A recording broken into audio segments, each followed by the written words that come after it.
Gagal menjalin hubungan tak lantas membuat pembawa acara Raffi Ahmad dan juga penyanyi Yuni Shara bermusuhan. Mereka bertemu tanpa direncanakan di belakang panggung acara yang dipandu Tukul Arwana. Raffi menyapa Yuni dengan ramah. Tak hanya berbasa basi, Raffi juga mengundang Yuni untuk menjadi bintang tamu dalam program acara televisi yang dipandunya Oke Bos. Awalnya Yuni Shara mengira Oke Bos adalah acara gosip. Raffi kemudian menjelaskan bahwa acara yang ia pandu hanya obrolan biasa tentang kehidupan.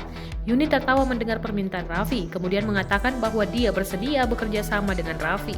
Sambil tertawa, Yuni memegang kepala Raffi dan meremas rambutnya. Seperti diketahui, Raffi pernah menjalin hubungan asmara dengan Yuni Shara.